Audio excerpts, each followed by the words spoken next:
Okay, welcome back children. Now, as we were continuing with the chapter Growth of Nationalism, today we take up the next factor, that is development of transport and communication.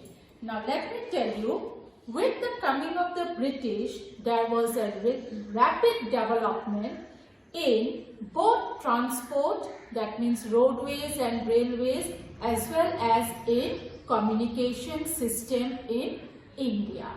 First, let us try to understand why this development was made by the British. Why did they give so much importance to development of transport and communication? First is the administrative convenience. As the power of the British government increased in India, they were ruling different parts. There was an urgent need for fast communication system between the officials of various presidencies. That means between the officials and the Governor General, President, Viceroys of the various presidencies. This initiated the British government to introduce transport and communication system in India. That was the administrative system, so that all the presidencies have direct link with the Governor General. Next is military purpose. They wanted to set their army from one place to another. So, in doing so, it was very necessary for them to have a good transport system so that they can send their army wherever needed as fast as possible. And the third point was commercial exploitation. You all know that the East India Company has come to India for business. They wanted to take the raw materials from India, and then India was a ready market for their finished product. So for that reason, to carry the raw materials from the village to the port, they needed a good communication system, and as the finished product comes from England, to shift them to the markets all over India again, they needed a good transport system. So is it clear? So what are the 3 points? First is administrative, second is for military purpose, and third for commercial exploitation. Clear to all of you? Now let us see what are the important developments made by them. First, in 1839, the Grand Trunk Road was reconstructed between Calcutta and Delhi. Thereafter, during the time of Lord Dalhousie, the Grand Trunk Road was extended from Peshawar. And in 1832, the British government decided to construct railway lines in India, and as such, the first railway line of 21 miles connecting Bombay and Thane was constructed in 1853.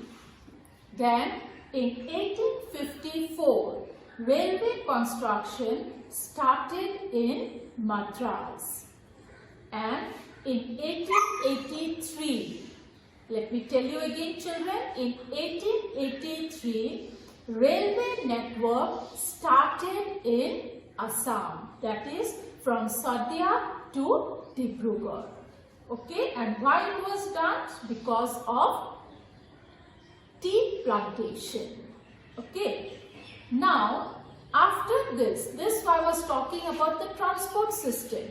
Now let us see the development in communication.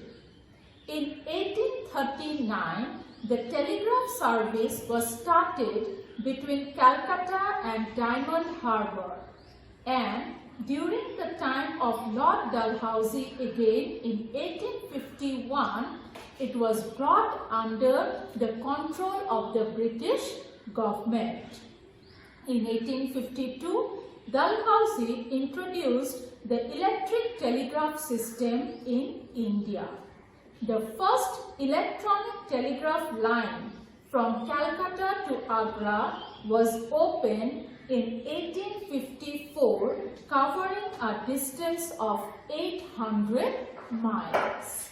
Okay, so we can realize that India made a great progress in communication and transport. Now, how did it affect our growth of nationalism? First point, it broke the isolation and made a link between the people of our country. Now, as people of India can travel from one part to another easily, they could see the vastness, the richness, the beauty of their own country. Now, they could, as they came from one place to another, they could visit from one place to another. Now, they could exchange their ideas. Of course, Western education have started. Now, English became a common medium for them to exchange their ideas, even if they did not know each other's language. Because we know we have variety of language in India. So, at least now they knew English through which they could communicate. So, Western education and development in transport helped the people to unite, to exchange their ideas and their philosophy. Okay? This exchange of ideas helped them to help the people to develop a feeling of oneness, and which helped in the growth of nationalism and ultimately in the freedom movement of India. So, is it clear, children? Now, in my next session, I'll discuss about the next factor, that is role of press. By the time, I just want to request you all, as we do the session, each one of you, please read the lesson, read the part that we are discussing in our session. Thank you, children.